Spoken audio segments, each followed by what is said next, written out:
Azərbaycanda hər il milyonlarla ton tullantı yaranır və bu tullantılar müxtəlif kateqoriyalara bölünür. Var tibbi tullantılar, kənd təsərrüfatından çıxan tullantılar, sənayedən çıxan tullantılar olur, daha sonra kənd təsərrüfatı və təbii sərvətlərin çıxarılması zamanı yaranan tullantılar. Mən bu gün daha çox məişət tullantılarından danışmaq istəyirəm. Çünki məişət tullantıları elədir ki, hər birimiz bu işin içindəyik. Hər birimiz hər gün nə qədər hansısa miqdarda tullantı yaradırıq.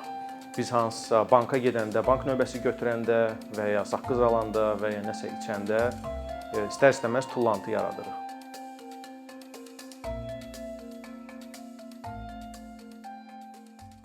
Məişət tullantıları daha çox evdən çıxan tullantılardır. Hətta özümüz də gedib baxsaq bu dəqiqə mətbəxdə zibil qutusunda nələr var, elə təxmini aşağı-yuxarı eyni tullantı çıxır hər evdən. Burada nümunə kimi mən gətirmişəm, misal üçün süd içirik, süd qabı, daha sonra fərqli növdə plastmaslardır. Görürsünüz bunlar hamısı plastik məhsullardır. Pilok olsun, belə plastik var, daha sonra belə plastik var.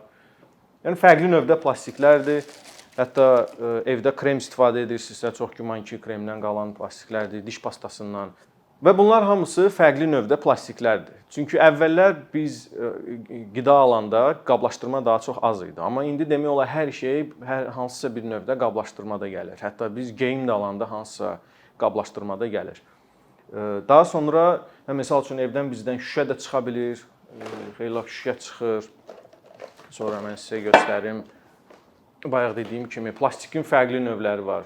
Siz yenidən emal düşünəndə bu plastiklə bu plastik eyni növdə emal olunmur. Tamamilə ayrı-ayrı şeylərdir. Kağız çıxır evdən, müxtəlif növ kağızlar çıxır və daha çox çıxır, məsələn, qablaşdırmadan sonra ən çox çıxır bizdə orqanik tullantılar, misal üçün banan qabığı kimi. Və burada nə baş verir? Hal-hazırda biz ki, evdə çoxlu çeşidlənmə etmirik deyə orqaniklə qeyri-orqanik qarışır bir-birinə. Bir-birinə qarışanda da daha sonra bunu çeşidləmək nisbətən çətin olur. Və mən rəqəm olaraq sizə deyim, hər il Azərbaycanda təxminən 2,5 milyon ton məişət tullantısı çıxır. Və mən məişət tullantısı deyəndə sadəcə evlərdən çıxanı deyirəm. Və biz bunun üstünə ictimai yaşayış obyektlərini, restoranları və s. gəlsək, hardasa 3,5 milyon tona yaxın zibildir. Və bu zibili masştabını da sizə göstərmək üçün təsəvvür edin, Bakı Olimpiya stadionundan 2 dənədir. Yəni Azərbaycandan çıxan zibillə hər il biz onları 2 dənə Bakı Olimpiya stadionu doldura bilərik. Hətta üstündən təpə kimi də çıxar. Və məsələnin qəlizliyini başa düşmək üçün siz təsəvvür edin, əgər o 2 dənə stadionu biz doldursaq, yaranan iynə üfunəti biz hətta Sumqayıtdan belə, hətta o tərəfə də keçsə, bəlkə də külək olanda Şamağıdan da hiss edə bilərik. Mən hələ milçəklərdən danışmıram. Məişət tullantıları da hər il Azərbaycanda arta-arta gedir. Tək Azərbaycanda yox. Bütün dünyada arta-arta gedir. Çünki birinci növbədə qablaşdırma çoxalır, ikinci növbədə də iqtisadi rifah nə qədər çox yaxşılaşsa, çıxan tullantılar da o qədər artır. Yəni burada düz mütənasiblik var. Başqa sözlə desək, insanlar daha çox pul qazandıqca nisbətən lazımsız şeylər almağa meyillidirlər. Bəzən biz lazımdan daha artıq qida alırıq və ya ola bilsin ki, lazım olmayan şeyləri lazım olmayan səviyyədə alırıq. İndi bunu Azərbaycanda hamıya şamil etmək olmur, amma əfsuslar olsun ki, bu reallıqdır. Dünyada da bu görsənir ki, lazım olmayan məhsullara istehlak var. Bizim tullantılar hara gedir? Azərbaycanda çıxan tullantıların əksəriyyəti zibil qablarına toplanılır və ya zibil qablarının yanında harasa tullanılır. Daha sonra zibil götürməyə maşın məcbur olur onu oradan toplamağa. Yəni özünüz də yəqin ki, hər bir Azərbaycanlı bunu hardasa görübdür. Bakının şəhər mərkəzində çox görsənmir, amma biraz kənara çıxanda belə səhnələrə rast gəlmək olur. Digər tərəfdən də tullantıların müəyyən bir qismi də bizim kanalizasiya xəttlərinə atılır. Əfsuslar olsun ki, və mən hətta özüm də canlı şahidi olmuşam ki, kanalizasiyadan tır təkəri çıxıbdı, uşaq kalyaskası çıxıbdı. Və bunlar da müəyyən mənada görürsən ki, digər məişət tullantıları demirəm, kanalizasiya xəttinə də əfsuslar olsun ki, atılır. Son illərdə bunun qarşısı çox alınıbdır. Zibil qablarına tullanılan məişət tullantılarına gəlməmişdən qabaq kanalizasiyada mən xüsusi bir şey vurğulayım. Kanalizasiya xəttlərinə bizə ən çox atılan məişət tullantısı isə yağdır, qida yağları. Və hətta burada da mən nümunə kimi gətirmişəm. Misal üçün bu evlərdən toplanılan qida yağıdır. Biz yemək bişirərkən tavanın dibində qalan yağlar qram-qram hər evdən töküldükcə kanalizasiyaya gedir və bunun üstünə bu daha çox ictimai yaşayış obyektlərindən də çıxır. Elə bizim müəssisəmizdə bir növ bunun qarşısını almaqla məşğuldur ki, bu yağlar kanalizasiya xəttlərinə axıdılmasın. Kanalizasiya xəttinə nəyisə qabı yanında yemək qırıntısı da gedir yağla bir yerdə. Yemək qırıntılarını filtrlar tuta bilirlər. Hardakı aerasiya mərkəzlərində filtr var, onlar tuta bilirlər, amma yağı tuta bilmirlər. Yağ da tutulmayanda nə olur? Nəticə itibarilə qarışır su hövzələrinə və ya Xəzər dənizinə hara gedirsə, təmizlənəndən sonra hara gedirsə, yağı təmizləmək olmur. Və kifayət qədər də bu ciddi problemdir dəniz suyunun kirlənməsinə görə. Bizim şirkət də elə biz də maksimum çalışırıq bunun qarşısını alım. Yəni biz də hər ay tonlarla yağın kanalizasiya xəttinə axıdılmasının qarşısını alırıq.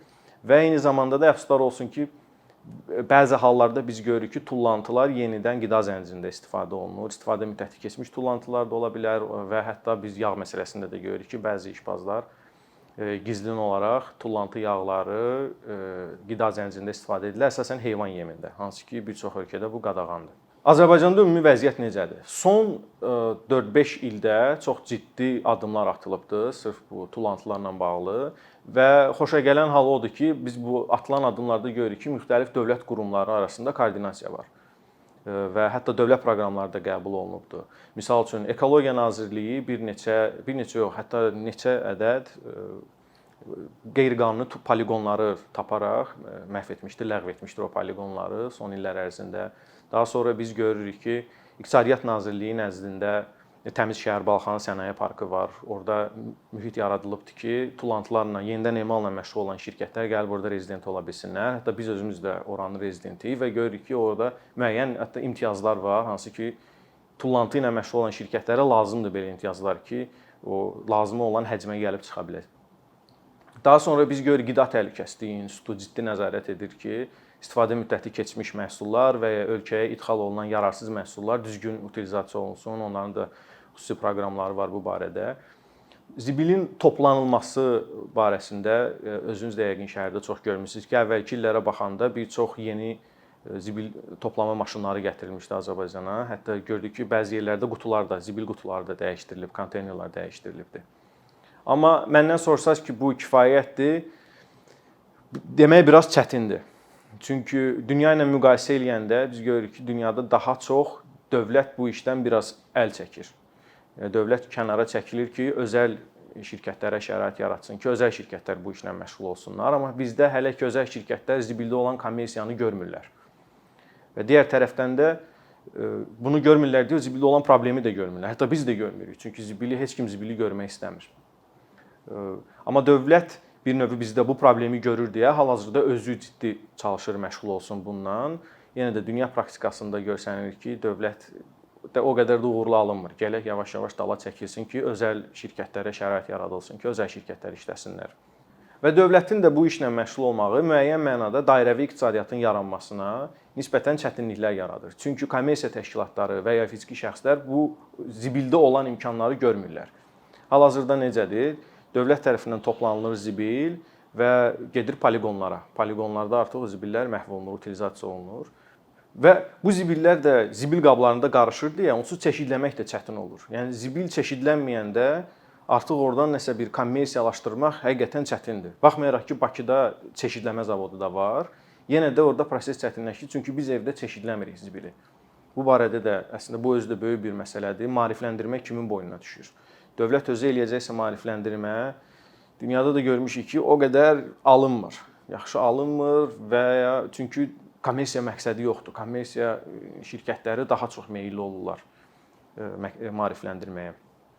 Bizdə əslində müəyyən mənada tullantıların yenidən emalı ilə məşğul olan şirkətlər var, müəssisələr var. Bura hətta Sovet vaxtından qalma əlvan metallarla məşğul olan şirkətlər var. Bunlar hansı ki, ənənəvidir. Kağızla məşğul olan şirkətlər var, plastiklə məşğul olan şirkətlər yeni-yeni formalaşıbdır. Amma yenə də bunlarda da böyük bir çətinlik var. Çünki xam mal tam gəlmir ora, çeşidlənmə olmur deyə xam mal ehtiyatları azdır. Və yenə də ümumi götürəndə bizdə hal-hazırda vəziyyət budur ki, özəl müəssisələrin sayı azdır. Əsasən də evlərdən demək olar heç bir özəl müəssisə tullantı toplamır. Əsasən biznes mərkəzlərdən, restoranlardan toplanır özəl şirkətlər tərəfindən. Amma sırf utilizasiya ilə məşğul olanda özəl şirkətlər yenə də sayı azdır. Əsasən də olanlar daha çox neft sektorundadır. Və ümumi praktikadan biz onu görürük ki, daha səmərəli olur, o vaxt olur ki, özəl müəssisələr bu işlərlə məşğul olur. Çünki burada istər-istəməz rəqabət yaranır. Rəqabət yaranda zibillərin və tullantıların toplanması zamanı da çirkab olmur, ətraf dağılmır. Çünki müəyyən mənada monitorinq olur dövlət tərəfindən və digər tərəfdən özəl müəssisələr arasında rəqabət olur deyə istər-istəməz bu maarifləndirməni genişləndirir. İnsanları daha çox maarifləndirirlər, xahiş edirlər və ya müxtəlif üsullarla çalışırlar ki, insanlar çeşidləməni evdə eləsinlər. Ki maksimum nə qədər evdə daha çox çeşidləmə olsa, dairəvi iqtisadiyyat o qədər inkişaf eləyir və müəssisələr də pul qazanmağa başlayırlar.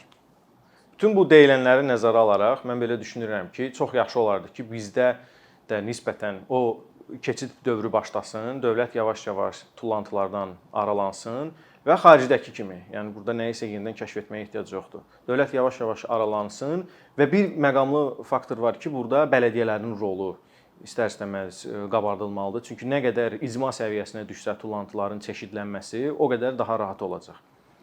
Və eyni zamanda da dövlət tərəfindən müəyyən imtiyazlar, sırf tullantılarla və onların utilizasiyası ilə məşğul olan şirkətlər üçün imtiyazlar tətbiq olunsa, bir şərtlə ki, mütəmadi olaraq monitorinq həyata keçirilir, elə bir dövlət çəkilir geriyə, monitorinqi və sertifikatlaşmanı edir. Hətta sertifikatlaşmanı üçüncü tərəf şirkətlər də edə bilər, xaricilər dəvət oluna bilər. Hansı şirkət il ərzində sertifikatlaşmanın tələbinə riayət etmirsə, onun artıq ya lisenziyası əlindən alınır və ya müəyyən imtiyazlar hansı ki verilmişdir, onlardan imtina oluna bilər. Bu praktika tətbiq olunsa, mən belə düşünürəm ki, bizdə həm ekoloji cəhətdən çox faydası ola bilər. Çünki tullantıların yenə də bastırılması hal-hazırda nisbətən effektivdir, amma ümumi götürəndə o qədər effektiv deyil. Tullantıların yandırılması, bizdə hazırda o praktika var. Yandırırlar, elektrik enerjisi alınması, hazırda Balaxanda belə bir müəssisə var. Amma yandırılma zamanı da istər-istəməz kül çıxır və bu külün də yenidən tətbiq sahələri var, hansı sahələrdə ki tətbiq olunur. Ümumiyyətlə bütün tullantıları axtarsanız hansısa tətbiq sahəsi var.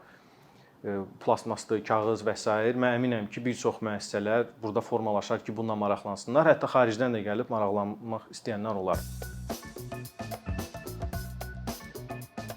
Bir neçə ildir ki, əkinçi olaraq Azərbaycanlı izləyicilərin hər zaman faydalana biləcəyi, keyfiyyətli və ən əsas ödənişsiz kontent hazırlamağa çalışırıq. İndiyədək təqdim etdiyimiz onlarla animasiya və yüzlərlə çəkilişlər tələbələrin, mütəxəssislərin, müəllimlərin və ümumiyyətlə yeni mövzulardan xəbərdar olmaq istəyən çox sayda insanın marağına səbəb olub. Bu illər ərzində hazırladığımız videolar təhsil, texnologiya, ictimai fəallıq, iqtisadiyyat, gender bərabərliyi, ətraf mühit, ifadə azadlığı, hüquq, demokratik inkişaf, mədəniyyət və digər mövzuları əhatə edib. Məqsədimiz çoxlu baxış gətirən deyil, çoxlu fayda gətirən videolar hazırlamaqdır. Amma bu, düşündüyümüz qədər asan deyilmiş. Gördüyümüz iş kifayət qədər resurs, əmək və təbii ki, davamlılıq tələb edir. Bu səbəbdən Patreon platformasından istifadəyə başladıq. Əkinçinin Patreon hesabının populyarlaşmasına çox böyük ümidlərimiz və gözləntilərimiz var. Bəziləriniz Patreon haqda ilk dəfə eşidirsiniz. Əslində, çox sadə izahı olan bir platformadır. Təsəvvür edin ki, siz rəssam və ya musiqiçisiniz. Sosial şəbəkələrdə sizi izləyən, işinizi bəyənən çox sayda insan var. Patreon platforması sizə imkan verir ki, izləyicilərinizin könüllü aylıq ödənişləri sayəsində işinizi davam etdirəsiniz. Sərgi, konsert zallarından asılı qalmayasınız. Amma bu, təkcə rəssam və musiqiçilərə aid deyil. Məsələn, əkinçiyə bənzər fəaliyyətlə məşğul olan bəzi layihələrin 10 minlərlə patronu var. Biz də düşündük ki, nə üçün əkinçinin Patreon hesabı olmasın? Sizin dəstəyiniz sayəsində biz daha çox və daha keyfiyyətli kontent yaratmağa davam edə biləcəyik. Amma bu dəstək yalnız maddi dəstək deyil. Dəstəkçilərimizin sayının artması gördüyümüz işlərin faydalı olduğuna dair əminlik verir.